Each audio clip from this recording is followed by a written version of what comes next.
el presidente del Consejo de Ministros, el ministro de Defensa, la ministra de Economía y el ministro de Salud. Muy buenas tardes. Hoy es el día 16 de abril y estamos en el día número 32 de nuestro estado de emergencia.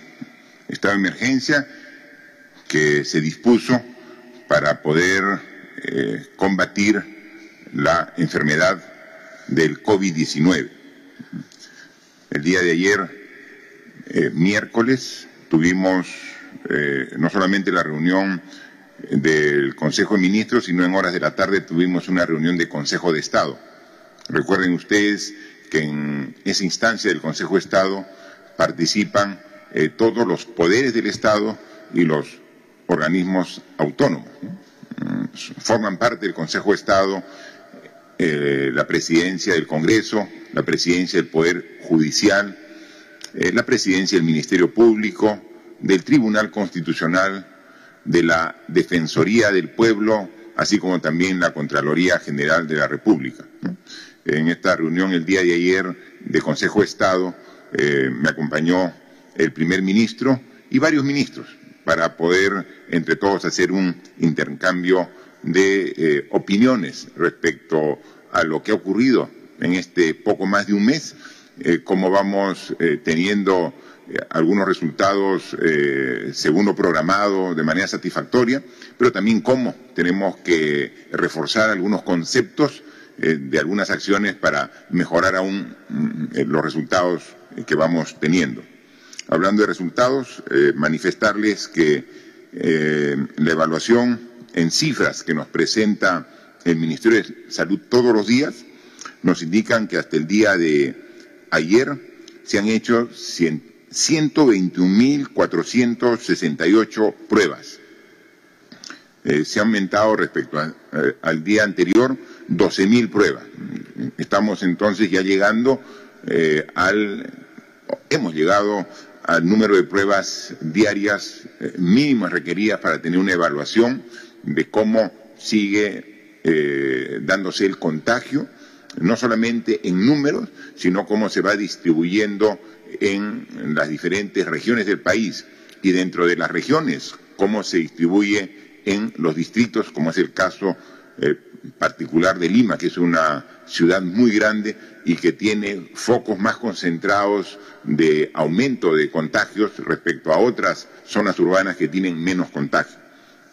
De las 121.468 pruebas, corresponden a 36.090 a las pruebas PCR, son las pruebas precisamente llamadas moleculares, y 85.378 son las pruebas rápidas. Del total, tenemos que son 108.977 los resultados negativos y 12.491 los resultados positivos de la misma.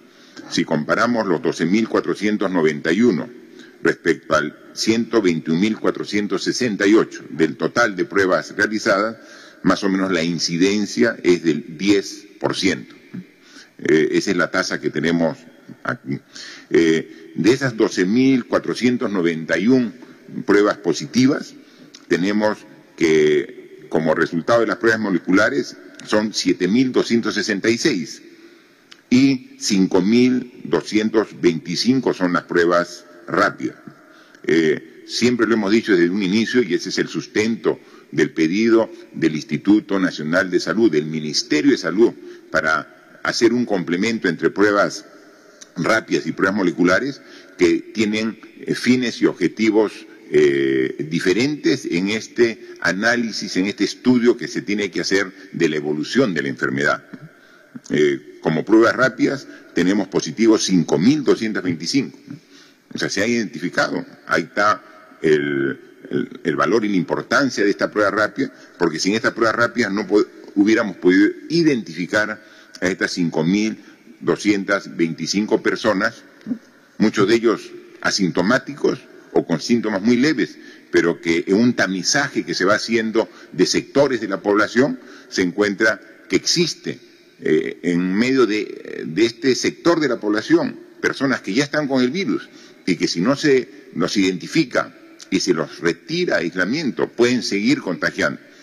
Se ha hecho a través de estas pruebas rápidas, por ejemplo, tamizaje en personal de la policía, de las Fuerzas Armadas, y entonces se va identificando personas que están ya con el virus. Inmediatamente se retiran para que se evite continuar el contagio a sus compañeros.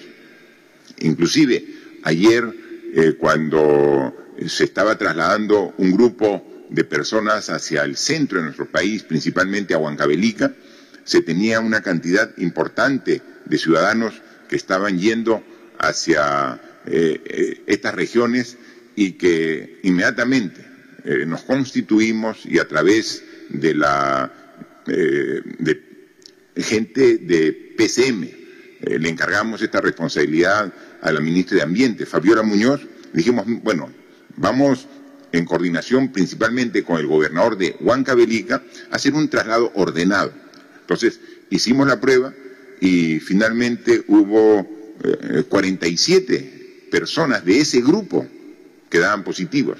Entonces, los que no dieron positivo, en buses que se puso, se los traslada a Huancavelica, pero van a un aislamiento. Es decir, llegan y están aislados hasta que pase el tiempo que establece el Ministerio de Salud para que ya puedan regresar a sus viviendas. Pero esas 47 personas que dieron positivo han sido trasladados a estos edificios que tenemos en las torres de Villa Panamericana, para que ahí con la atención médica correspondiente pueden estar en aislamiento hasta que superen esta enfermedad y puedan regresar así con seguridad a su tierra, a Huancavelica o a Junín, de donde ellos son oriundos y estaban camino para esas regiones, ¿no? Entonces, es la forma como se articula entre ambas formas de determinar que se tiene o no el virus en el organismo, ¿no? Hay que manifestar que a la fecha se tienen 1.277 pacientes. De estos 12.400 que tienen el virus, están hospitalizados en los diferentes centros hospitalarios del país, ¿no? Y de ellos hay 169 en unidades de cuidados intensivos y están siendo atendidos con ventilación mecánica, ¿no? Entonces, es información relevante porque esos datos nos permite ir trazando puntos en una curva, y en función de esos puntos en una curva también nos permite hacer una proyección a futuro para ver a dónde va la tendencia y cómo nosotros como Estado vamos respondiendo a esa demanda de esos puntos que generan una curva de la tendencia de la evolución de esta enfermedad. Ayer en Consejo de Ministros recibimos el informe del Ministro del Interior, por cuanto ayer ya salió la norma, el reglamento, a través de un decreto supremo, donde estaba la forma cómo se iba a aplicar las multas a los ciudadanos que hacían desobediencia de las disposiciones del gobierno para controlar la propagación del virus. Y entonces hay multas que van desde 86 soles hasta 430 soles, ¿no? Y depende de la gravedad, ¿no? Y ahí está establecido que estén en grupos sin respetar la distancia social para evitar el contagio, de si están en la calle, que tengan la obligación de uso de la mascarilla, en fin, hay una serie de transgresiones a las normas que merecen una multa. Y lo que es claro, que si es que no respetan y son merecedores a la multa, mientras que no hagan el pago efectivo, van a tener precisamente no solo la sanción de la multa en sí, sino la imposibilidad de hacer transacciones bancarias, en registros públicos, trámites en notarías, en fin, van a tener serios problemas para el desempeño normal como ciudadanos, porque han incumplido una disposición que va en beneficio de todos los peruanos, cual es evitar el contagio, que es lo fundamental en este tipo de epidemias, ¿no? También ayer se presentó en el Consejo de Ministros y hemos aprobado una medida sumamente importante, ¿no? Cual es la de, a través de un decreto legislativo, dar a los policías y miembros de las Fuerzas Armadas que trabajan, que ponen en riesgo su vida, que están en la primera línea, estos peruanos, para hacer cumplir las normas que van a beneficiarnos a todos, y que por el, precisamente, cumplimiento de su labor, llegan a ser infectados. Y como consecuencia de esa infección, ese contagio, finalmente perdiesen la vida, como ya ha ocurrido en algunos casos, se les dé un ascenso póstumo a estos miembros de la policía y las Fuerzas Armadas. Porque, por increíble que parezca, la norma no contemplaba ese ascenso póstumo. Decía que el policía o el miembro de las Fuerzas Armadas tenía ese beneficio, no solamente para él, sino principalmente para su familia, solo si era en una acción de armas, ¿no? Para que vean lo nuevo y lo inédito que es este problema que sufrimos aquí en el Perú y en todo el mundo. Entonces, como no estaba perdiendo la vida en cumplimiento de su deber en una acción de armas, entonces no merece ascenso póstumo. Imagínense cómo era la norma.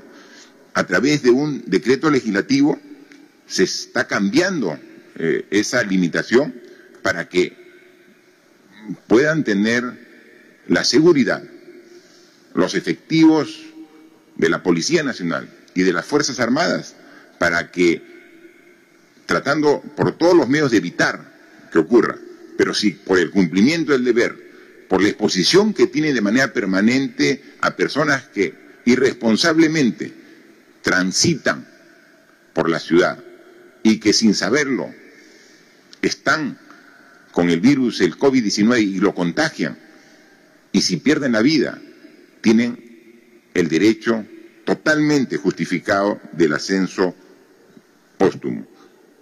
Como lo hemos dicho, ellos son los héroes en esta lucha contra esta pandemia y merecen todo el respaldo y el respeto del Estado peruano.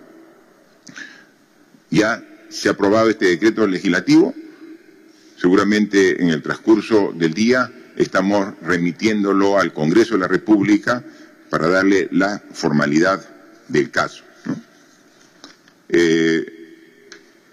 Y hablando de Fuerzas Armadas, policías, comunicar que el día de ayer, hacer de conocimiento, que acompañado del ministro de Defensa, que nos acompaña también en esta reunión, en esta conferencia, y con el ministro del Interior, hicimos un recorrido el día de ayer muy temprano en la mañana de 4 centros que alberga precisamente a estos servidores de la patria.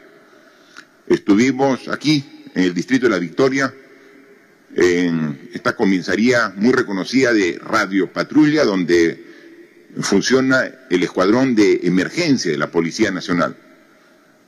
Justo hemos llegado muy temprano en la mañana, donde se hace el relevo de los que terminan la ronda y su servicio de la noche y la madrugada, y los que entran en el día.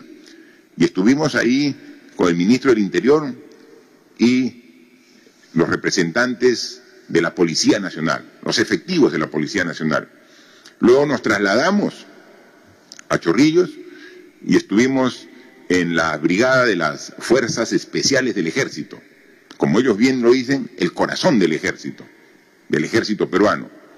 Y ahí en una explanada grande pudimos verlos formados y con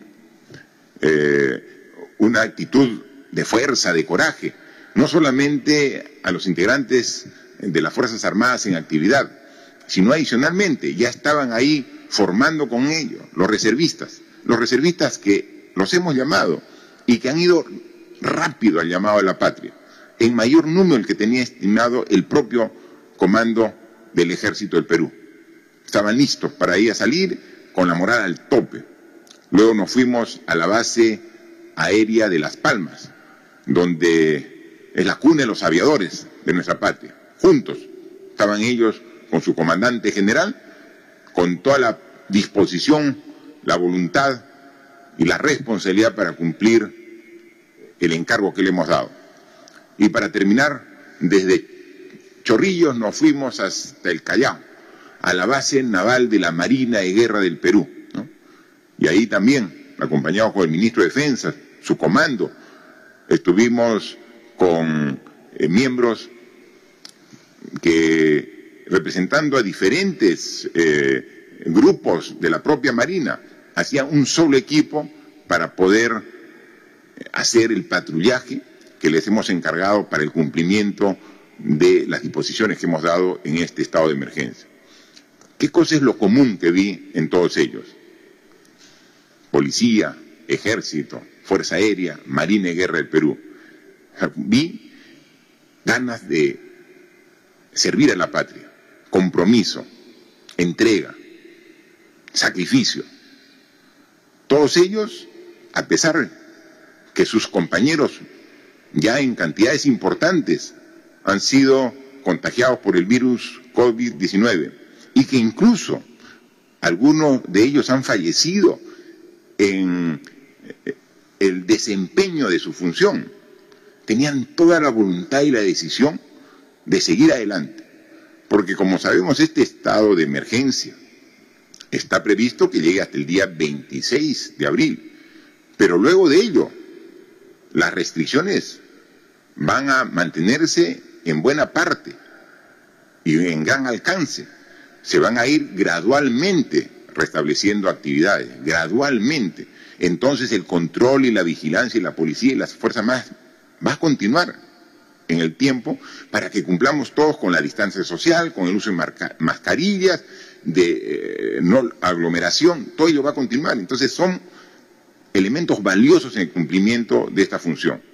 Así que estar con ellos, compartir, escuchar sus arengas, con gritos que les salen desde el fondo del corazón, es contagiante y ratifica también en nosotros el compromiso de seguir en este esfuerzo, que como lo hemos dicho desde un principio, no es una carrera de 100 metros planos, esto es una maratón que tenemos que trabajar, que tenemos que luchar, que tenemos que resistir para finalmente poder vencer. También manifestarles que el día de ayer, uno de los temas que hablamos con los miembros del Consejo de Estado era sobre esta situación que requiere un plan de acción claro para lograr que ciudadanos de nuestro país, que por diferentes circunstancias de la vida estaban fuera de su lugar de residencia cuando empezó el estado de emergencia. Eso ocurrió con algunos ciudadanos que estaban en el extranjero y a través de una comisión en este mes hemos repatriado del extranjero de diversos países del mundo, aquí en países vecinos de la región, en Sudamérica, Centroamérica, Norteamérica, en Europa. Ha habido muchos compatriotas que tenían necesidad de regresar porque fueron por viajes cortos, por estudio, por trabajo o quizás por vacaciones, pero iban viajes cortos. Y luego el estado de emergencia con el cierre de fronteras los cogió fuera de nuestro país y ahora tenían que regresar a través del Ministerio de Relaciones Exteriores y con una organización integrada por Defensa Civil y por el Ministro de Comercio Exterior y Turismo. Se han logrado repatriar 10.000 compatriotas, 10.000 peruanos, peruanas, que estando lejos del país tenían que regresar. Pero hemos hecho a través de un procedimiento que logre el retorno al Perú de ellos, pero que no genere un riesgo en la salud del país. Entonces, han venido, pero a cuarentena. Cuarentena en ubicaciones que estén bajo el control nuestro. Y mientras no cumplen sus 15 días, no pueden ellos regresar a sus domicilios. Incluso a ellos se les ha tomado también una prueba si es que tienen el virus. Y se ha encontrado a muchos que sí tienen el virus. Y entonces se los ha trasladado a las torres de los Panamericanos, de la Villa Panamericanos, y ellos continúan hasta que se les dé de alta. Cuando diga ya usted superó la cuarentena o superó la enfermedad, ya no tiene el virus, recién regresa a su vivienda, a su hogar, pero para continuar con el respeto del estado de emergencia. Ese esfuerzo que hemos hecho con los compatriotas que estaban fuera del país, tenemos que también hacerlo con los compatriotas que están dentro del país, pero están en una región que no es la suya. Hay gente que está en Lima y que requiere irse al norte, al centro o al sur del país.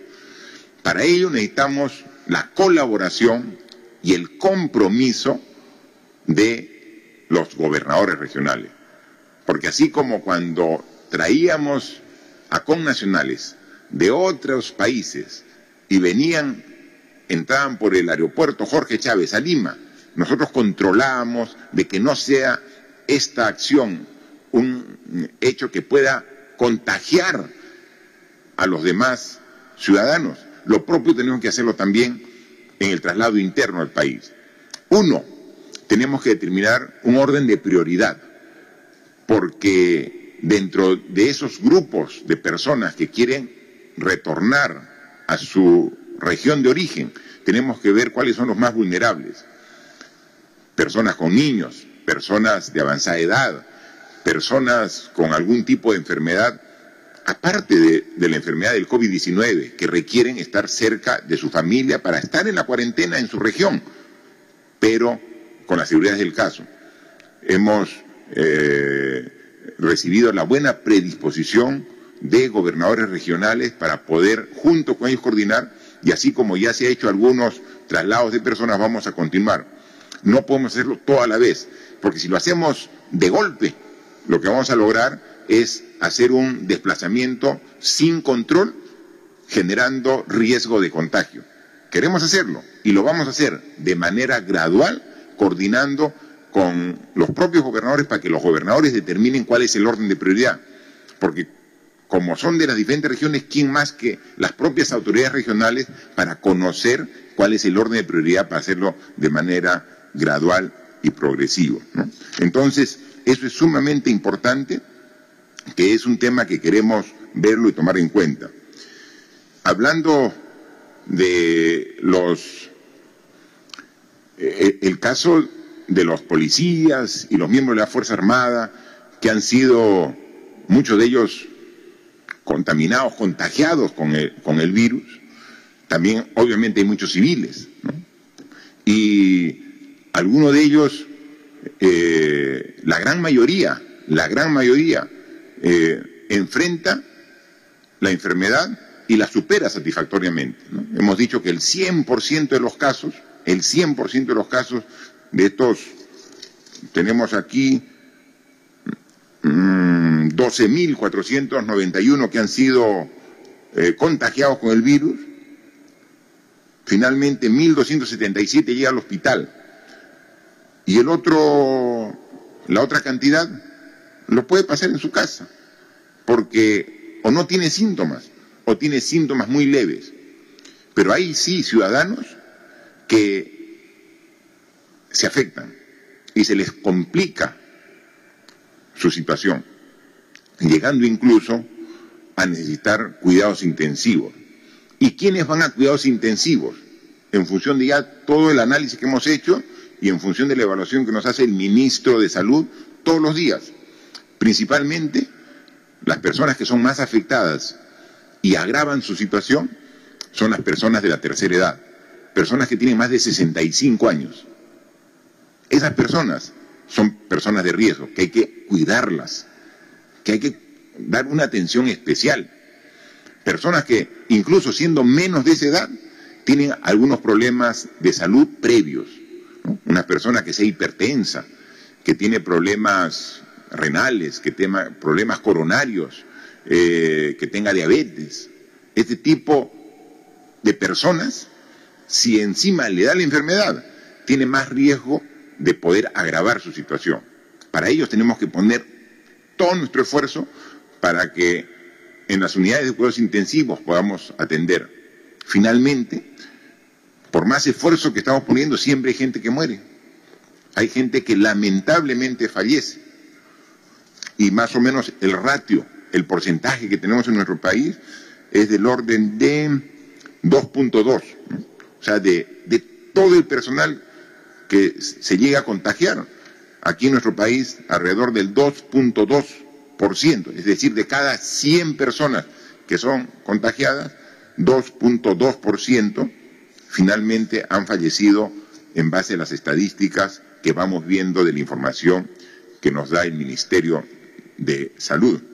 Pero también hay gente que tiene una fuerza tremenda y que en esos momentos difíciles saca su fuerza interior y a pesar de sus condiciones de vulnerabilidad salen adelante, ¿no? Yo quiero destacar el ejemplo de Valerio, ¿no? Valerio es un ciudadano de Cajamarca, un guerrero cajamarquino que tiene 90 años de edad y con sus 90 años de edad fue contagiado con el COVID-19. A esa edad, los mismos miembros del sector salud dijeron, ¿qué tal riesgo que tiene este señor?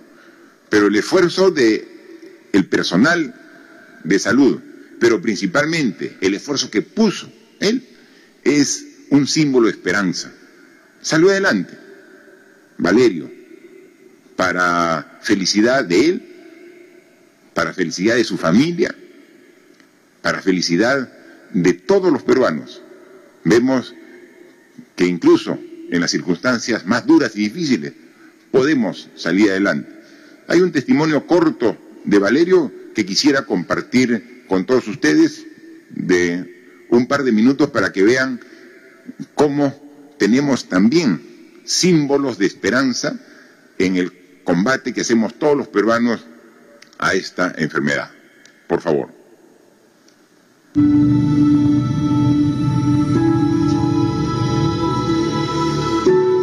Hoy ya me comunicaron que mi padre, 90 años, le dan de alta, ya que fue diagnosticado como COVID positivo. Y es una felicidad grande para mí.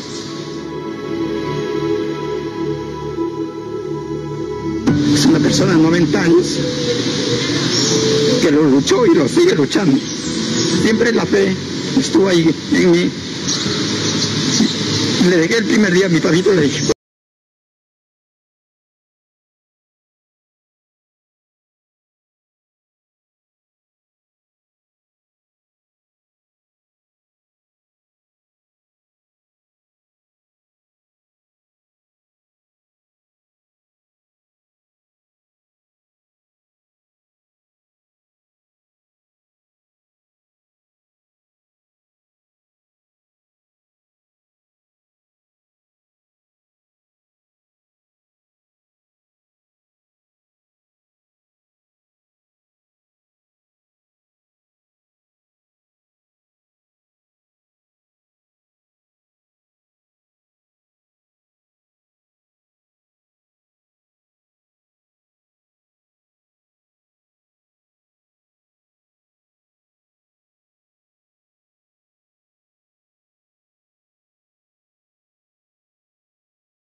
Gobierno del Perú. El Perú primero. Bien. Podemos ver en la historia de Valerio, la historia del esfuerzo no solamente del sistema de salud, sino principalmente del esfuerzo del ciudadano, de su afán de poner todo de sí para poder enfrentar esta enfermedad. Y queremos que esa historia se multiplique por muchas más, a pesar de lo duro de esta enfermedad que día a día nos da realmente golpes cuando vemos que a pesar del esfuerzo siempre hay gente que fallece. Así como hay gente que supera la enfermedad, hay gente que no lo puede hacer. Y nuestro compromiso diario es renovar todo nuestro esfuerzo para lograr el objetivo de poder superar de manera adecuada esta difícil situación para todos los peruanos. Y para ello hay que buscar y lograr condiciones para poder atender a la población vulnerable. Porque si bien hay miles de personas que han sido infectadas, hay millones de peruanos que están afectados por las decisiones que tomamos y que obliga a hacer en esta inmovilización en nuestras viviendas, en nuestros hogares. Hemos dado unas medidas que son importantes, que abarcan a varios millones de hogares. Sin embargo, lo que tenemos en realidad es que aún falta a más hogares. Hoy no hemos tenido Consejo de Ministros. Mañana vamos a tener Consejo de Ministros, mañana viernes, y el objetivo del Consejo de Ministros va a tener en primer plano a la población rural de nuestro país. Hemos hecho un gran esfuerzo y lo seguimos haciendo en un sector importante de la población urbana del país. Recuerden que hemos tramitado y pagado un bono para hogares pobres y en extrema pobreza que abarca 2.700.000 hogares, de los cuales hemos pagado, transferido este bono de 380 soles al 80% de beneficiarios, 2.200.000 hogares ya han recibido el bono de 380. Pero también a los trabajadores informales e independientes hemos sacado un bono y aprobado también en decreto de urgencia de 780.000 hogares. Ya más del 50% ya recibieron. 408.000 hogares donde son hogares de trabajadores independientes ya recibieron el bono de 380. Con este avance, mañana vamos a aprobar la transferencia de la segunda parte del bono, porque el bono empezó como un bono 380, pero va a terminar con un bono de 760 soles. Cuando ya tenemos un avance importante, mañana aprobamos los recursos de la segunda parte de este bono 380 para llegar a los 780, estas 3,5 millones de familias que están más que todo ubicadas urbanas. Al ministro de Desarrollo Social, que sea la economía, el ministro de Agricultura, ya hemos llegado a más de 1 millón de hogares rurales para el día de mañana aprobar un bono ya no de dos partes, ya no de 380 y 380, sino en este caso va a ser solamente en una armada, 760 soles de bono para más de 1 millón de hogares rurales. Mañana será aprobado en Consejo de Ministros. Así que es importante esa reunión porque no solamente va vamos a ver el tema de apoyo a hogares rurales, sino también en fortalecimiento de la educación rural, que, como ya lo explicó el ministro de Educación, está llevándose adelante, pero obviamente el alcance de contenidos en las zonas urbanas está más nutrido que el contenido en las zonas rurales por el acceso a la información. Eso queremos corregirlo.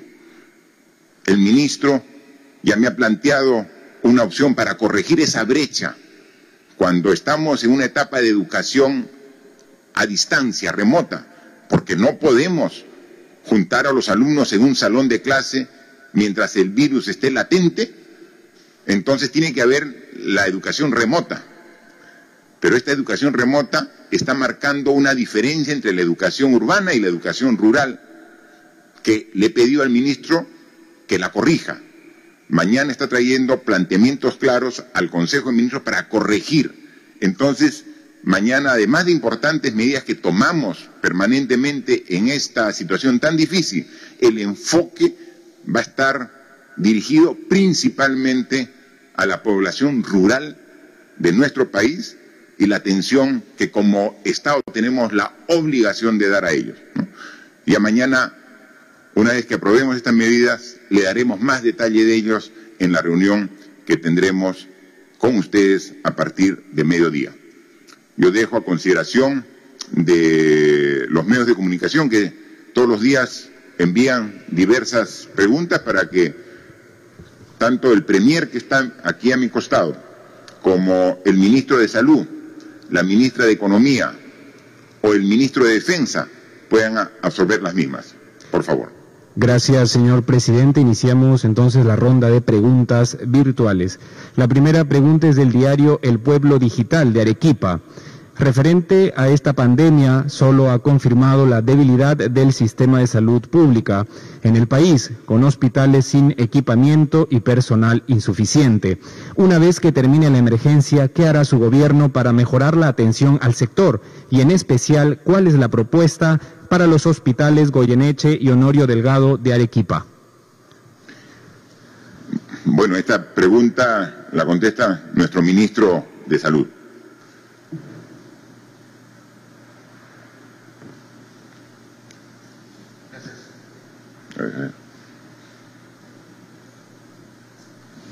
Por favor, su micro. Ya, ahora sí, ya está, creo. Aló. Gracias, señor presidente. Muy buenas tardes. Como ya se ha señalado en varias oportunidades, efectivamente, el sistema de salud tiene 30 años o quizás más. Se ha invertido una limitada cantidad de recursos. Sin embargo, esta epidemia nos pone un reto: el sistema de salud público nacional. Y estamos en la práctica, día a día, implementando nuevos mecanismos. Un ejemplo de ello es el Comando COVID. El Comando COVID ha permitido juntar todos los recursos que existen en el sistema de salud que hoy tenemos fragmentado y nos permiten activar respuestas conjuntas. Hoy no hay diferencias entre salud y los que están asegurados por salud y los que están asegurados por el SIS. Hay colaboración entre el sistema privado y el sistema público. Los recursos físicos se están compartiendo en las distintas estancias o estamentos del sistema. Eso que está sucediendo en la práctica, esperamos nosotros poder desarrollarlo en una propuesta de sistema integrado. Lo mismo pasa con los sistemas de información, está sucediendo con la logística, está sucediendo con el sistema de vigilancia, etcétera, etcétera. En el caso de Arequipa es un ejemplo de ello. Ahí se instaló uno de los primeros comandos COVID. Esperamos que este comando, a partir de la experiencia del uso de todos los recursos que existen en esos hospitales, pueda emerger con una propuesta de fortalecimiento del sistema de salud en Arequipa, y lo propio sucederá en las otras regiones donde han empezado a operar los comandos COVID. Le otorgará nuevos roles a los gobiernos regionales, fortalecerá el sistema de salud en Lima Metropolitana, que está ciertamente en proceso de transformación, y encontraremos los nuevos roles de los gobiernos locales en este sistema. Gracias, ministro. Y como hablábamos el día miércoles o el día martes que estuvimos, lo dijimos claramente, ¿no?, que hay 3 fases en este esfuerzo de país que hacemos para salir adelante en la pandemia COVID-19. Estamos en la primera. La primera es la de contención y preparación para enfrentar la enfermedad. O sea, las medidas están enfocadas en el tema básicamente de salud y en las medidas sociales para atender a la población mientras que hacemos la contención del virus.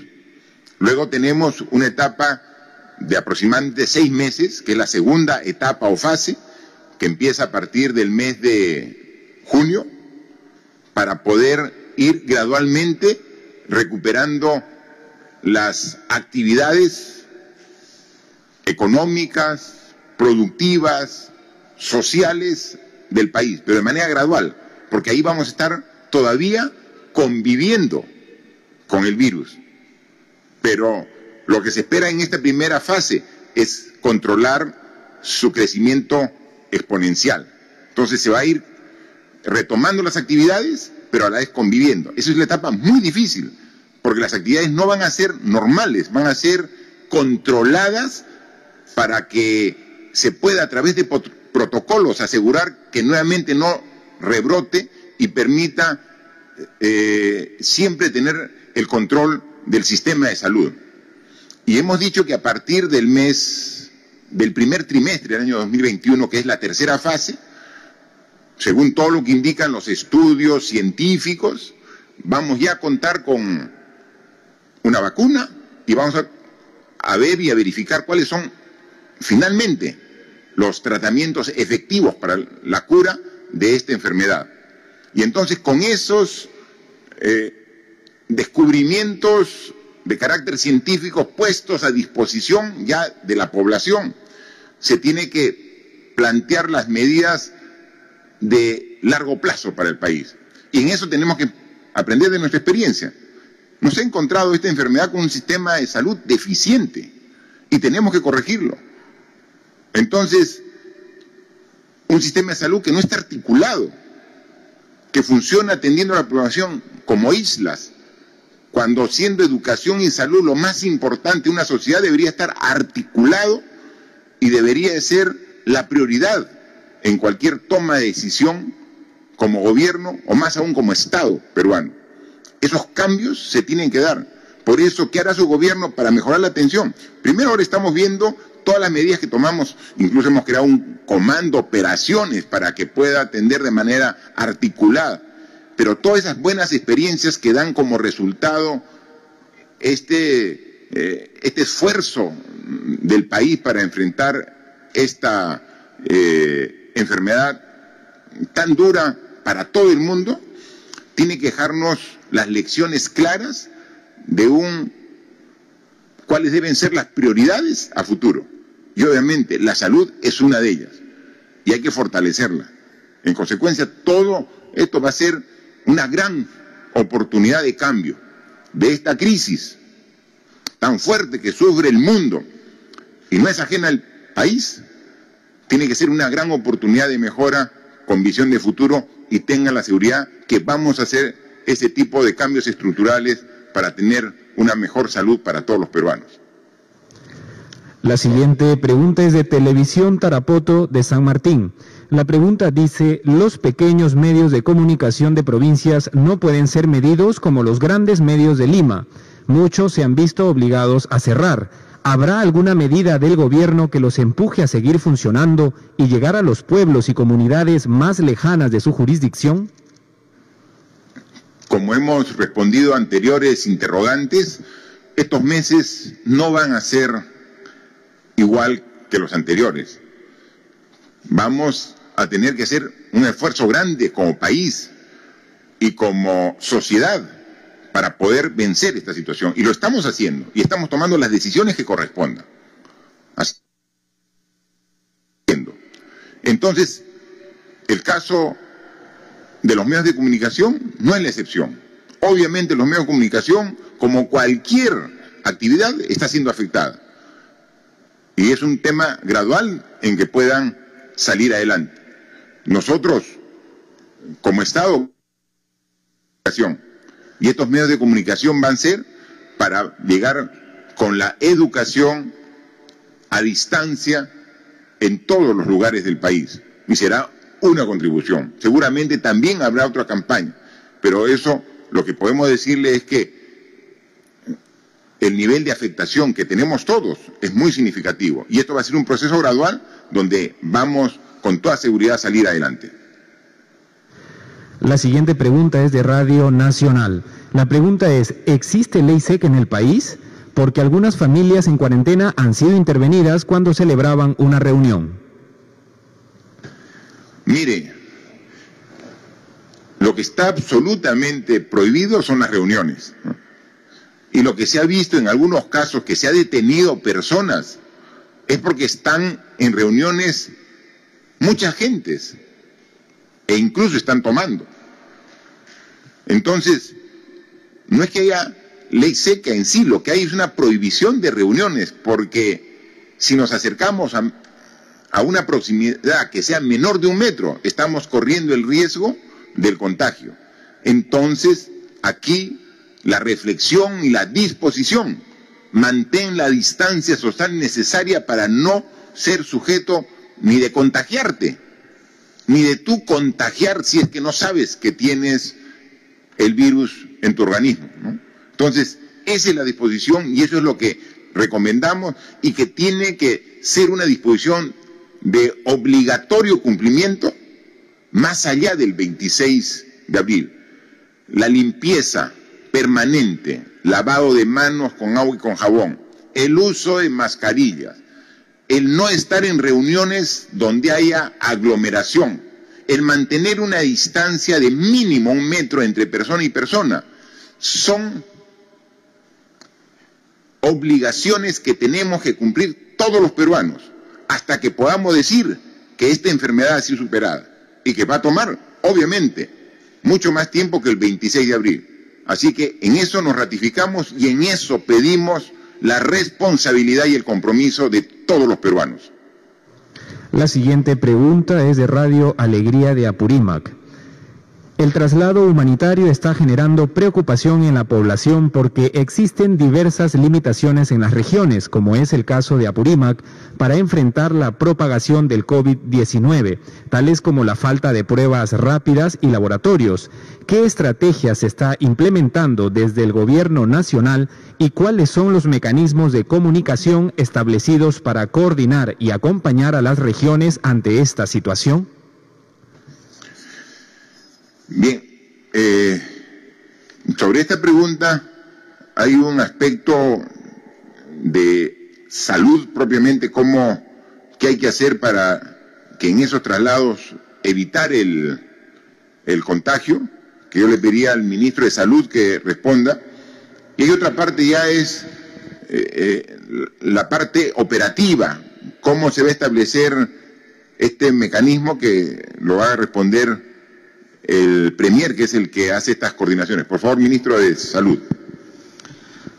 Sí, señor presidente, como usted claramente ha señalado y lo hemos dicho en varias oportunidades en el Ministerio de Salud, en la columna vertebral de la estrategia nacional para enfrentar la pandemia es la estrategia social, que consiste en 4 elementos claves: el aislamiento, el distanciamiento, la barrera física, que es la mascarilla, y la barrera química, que es el lavado con agua y jabón, o si no, usar el gel. Esta tiene un sentido de que el virus es extremadamente contagioso y pasa de persona en persona, por lo tanto debemos evitar que el germen se pueda desplazar en las comunidades. Los desplazamientos humanos son justamente un caldo de cultivo para que este virus se pueda pasar de persona en persona, y estos desplazamientos tienen que ser absolutamente controlados, tienen que ser muy cuidadosos, no solamente para las personas que se desplazan, sino para aquellos lugares que reciben a estas personas que se desplazan. Nosotros hemos hecho ya un gran esfuerzo por traer a nuestros compatriotas al Perú, y ellos han sido tamizados, han sido evaluados por el laboratorio y han pasado por estrictas medidas de cuarentena. Eso es lo que queremos que pase en las regiones. Además, que estas personas, cuando lleguen a sus regiones, a su vez se incorporen de manera disciplinada a las medidas estrictas de control social. En las regiones se da pruebas rápidas justamente para evaluar a aquellos que están fundamentalmente en riesgo de contagio por razón de su trabajo. Trabajadores de salud, Policía Nacional, Ejército, y por razones además de confinamiento o que han sido expuestos por un contacto. Esa tiene que ser la estrategia principal en las regiones: buscar a los contactos, buscar a los casos y buscarlo en las poblaciones de riesgo. Las pruebas rápidas han sido repartidas en todo el país y hasta el momento, por los registros con los que contamos, todavía las regiones cuentan con ellas y tienen que ser usadas de manera profesional. Son los registros. Probablemente en algunas regiones ya hayan terminado sus pruebas rápidas y les pedimos, por favor, que informen acerca de cómo han sido utilizadas antes de recibir otra dotación. Presidente, gracias. Como gobierno, oportunamente habíamos advertido las graves deficiencias que tenía en general todo el sistema de salud, y particularmente lo que no nos permitía llegar con una cobertura a todos los peruanos. Y por eso, en su oportunidad, aprobamos a través de decretos de urgencia lo que es, en una primera instancia, la universalización de la salud, y en otro segundo momento, los llamados medicamentos genéricos. Pero más aún, entendiendo que el problema era estructural y que por décadas se venía arrastrando, a instancia del señor presidente se tuvo a bien denominar este año Año de la Universalización de la Salud, para que todo nuestro esfuerzo en políticas públicas tenga como prioridad lo que es la atención de salud. Ahora, en lo que respecta a la legitimidad de atender el reclamo de diversos ciudadanos nuestros de retornar a sus regiones, tenemos que ser bastante ordenados, prudentes y responsables. Este tema ya como Gobierno lo veníamos trabajando a nivel del Consejo de Ministros, a nivel de la Comisión Multisectorial, y articulando indistintamente con todos los gobernadores. Obviamente, unos estaban de acuerdo, como otros en desacuerdo. A efecto de ello, al inicio de esta semana se aprobó una modificación al Decreto Supremo que determina el estado de emergencia y cuarentena, para que nuestros connacionales pudieran volver a sus regiones, pero sostenido en dos premisas. Una, que tiene que primar los criterios humanitarios y que necesariamente tendría que hacerse articulando con los gobernadores regionales. La manera como estamos afrontando como Gobierno este virus es de manera planificada y responsable. Y lo primero es la inmovilización. Cada vez que un ciudadano, que un peruano mueve los pies, también está moviendo el virus de un lugar a otro. Y esta responsabilidad es del Gobierno nacional, sí, pero también es de los gobiernos regionales y de los gobiernos locales. Y de esta coordinación con los gobiernos regionales se ha consistenciado en tres aspectos. Lo primero, que tiene que priorizarse en este tránsito de Lima a las regiones a la población con alta vulnerabilidad. Estamos hablando de adultos mayores, estamos hablando de personas que vinieron a Lima para una atención médica, estamos hablando de niños, estamos hablando de mujeres embarazadas que tienen que tener una atención preferencial. Lo segundo, obviamente, no puede quedar relegada las consideraciones de salud. Todo ciudadano que salga de Lima tiene que salir con un tamizaje. Y todo ciudadano, al ingresar a la región, bajo responsabilidad de dichas autoridades regionales, tiene que también pasar por un triaje. Y no solamente ello, sino que tiene que ingresar a un proceso de cuarentena. Como gobierno estamos dando todo el apoyo a la disposición para el traslado y también para habilitar o bien espacios especiales para la cuarentena o bien también poder subvencionar lo que es el alquiler de alojamientos. El primer esfuerzo de ello se ha manifestado en estos días pasados. A Huancavelica han retornado cerca de 600 ciudadanos, a Junín han retornado cerca de 130 ciudadanos. El día de ayer han retornado a la libertad 136 ciudadanos, de los cuales 33 ya habían estado sujetos a cuarentena porque ellos retornaron al extranjero y con su certificación han llegado a Trujillo y se han ido directamente a sus casas. Y el día de hoy o mañana más tardar deben estar también retornando a lo que es la región San Martín 200 ciudadanos de dicha región y ellos van a pasar su cuarentena en el colegio militar. Es decir, de una manera coordinada, gobierno nacional, gobierno regional, de una manera articulada, planificada, pero responsable, sin soslayar los criterios de salud. En el cuidado de la salud de un ciudadano está el cuidado de la salud de todos los peruanos. Por eso la inmovilización se mantiene como una premisa básica y estas reglas de excepción simplemente es atendiendo a una situación socioeconómica en la cual están inmersos un número considerable de peruanos. Para culminar esta ronda de preguntas, tenemos la interrogante de la Asociación de Prensa Extranjera en el Perú, APEP. Presidente Vizcarra, ¿cuál es la reacción del gobierno peruano frente al anuncio del presidente de Estados Unidos de detener su aporte financiero a la Organización Mundial de la Salud tras criticar el manejo de la pandemia del coronavirus? Hay expectativa en los mercados internacionales por el lanzamiento de Perú, hoy jueves, para una venta de bonos con vencimientos de 5 y 10 años para financiar parte de la reactivación económica del país. ¿Cuánto es el monto que se espera vender y por qué vender ahora si tienen ahorros como en el Fondo de Estabilización Fiscal y acceso a crédito de multilaterales? Bien, gracias por estas dos preguntas también que hace ahora la Asociación de Prensa Extranjera. Una está referida al tema de salud y otra está referida al tema básicamente económico. Yo le pediría que la ministra de Economía y Finanzas nos pueda responder la interrogante sobre la emisión de bonos que como país hemos hecho el día de hoy. Por favor, ministra Alba. Gracias, presidente. Desde el inicio hemos dicho que esta situación sin precedentes requería un plan económico sin precedentes.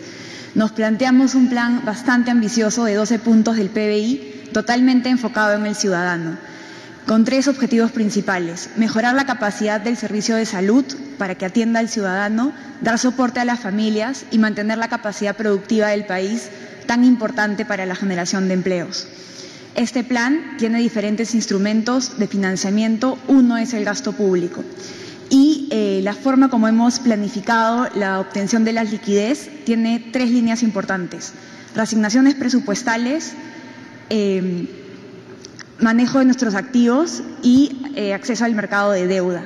Tiene que ver como parte de esta estrategia de diversificación del financiamiento del plan.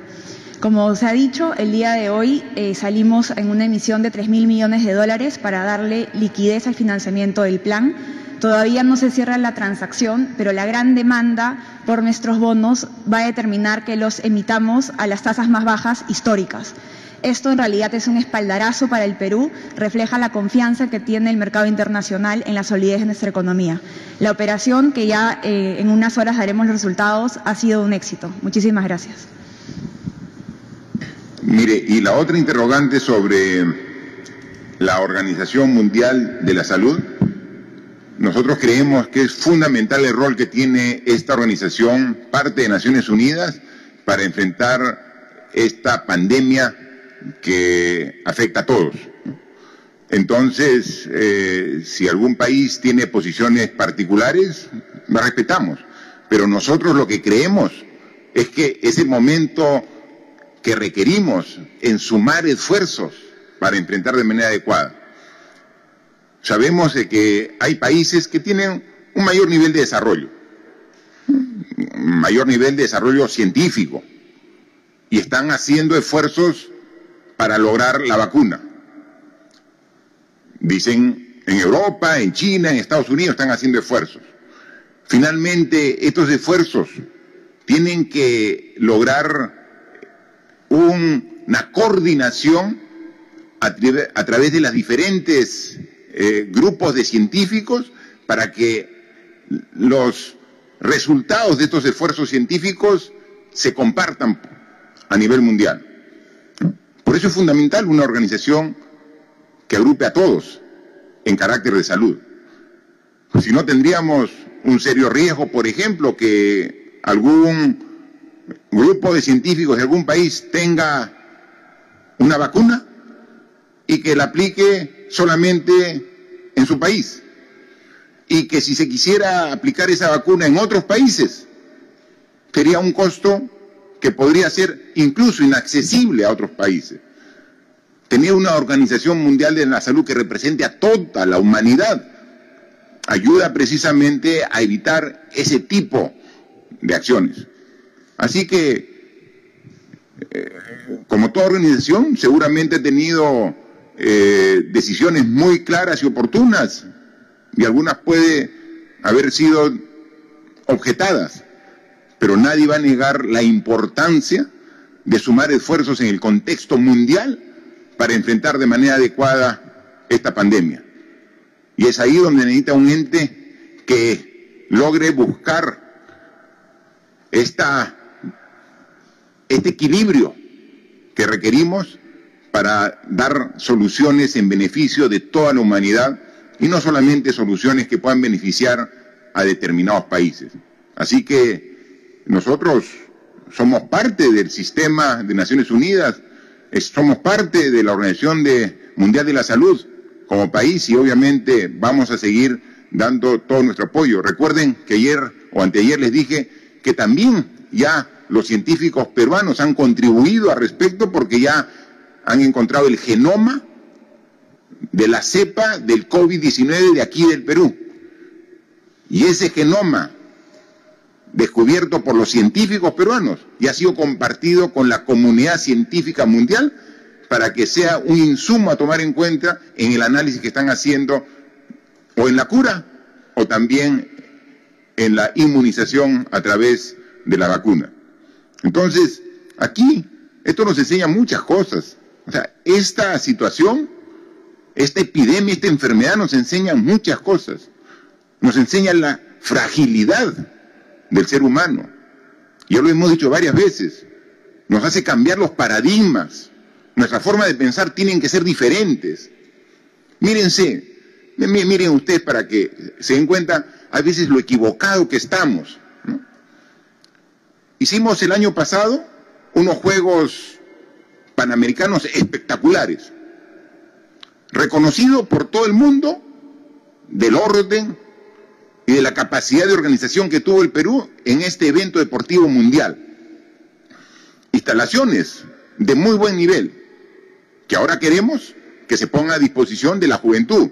Ya no va a poder ser en un plazo corto, una vez que se supere. Un poco de paciencia y el próximo año va a estar todas estas instalaciones, estadios, coliseos, pistas de atletismo, todo. Pero teníamos un problema. ¿Qué hacemos con la Villa Panamericana? Es decir, estos 7 enormes edificios construidos en Villa El Salvador para precisamente alojar a los deportistas que vinieron de 42 países de las Américas para competir aquí en el Perú el año pasado. Y solamente la mentalidad era, ¿qué hacemos para recuperar la inversión? Aquí el Estado peruano ha invertido en la Villa Panamericana. Y entonces el afán solamente es cómo recupero la inversión. Entonces se dio una disposición en la Villa Panamericana para que los deportistas que ganaron medallas para el Perú en los Juegos Panamericanos tengan derecho a un departamento.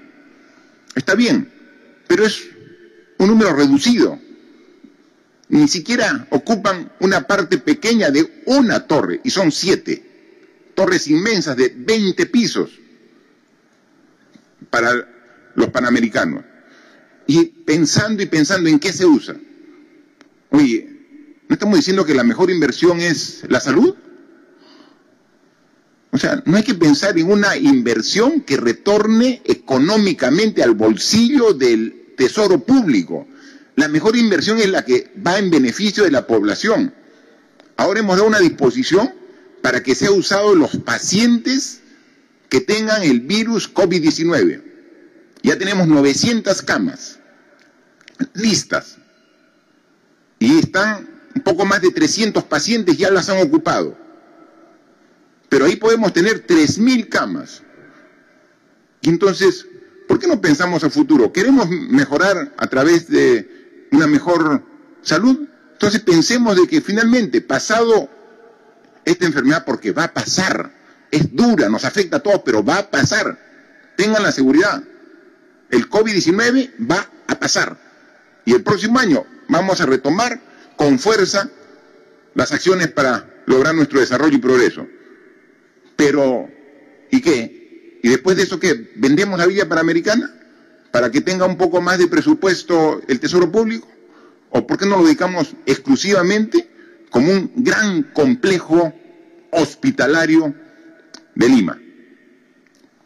O sea, no sería... Entonces, ¿se dan cuenta? Tenemos que cambiar, ya no pensar en el rédito económico, sino en el rédito social, en lo que más, en el mejor uso que podemos dar. Y tenemos que hacer esa misma evaluación en todas las regiones. Yo recorro todo el país, no hay una sola región que no haya visitado. Y tenemos regiones que recientemente han construido buenos hospitales.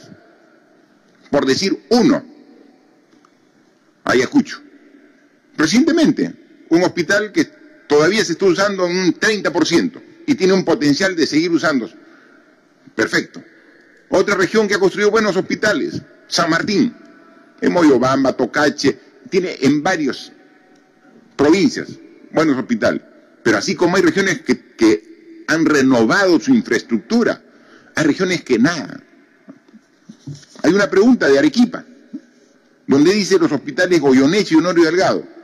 ¿De qué décadas son esos hospitales?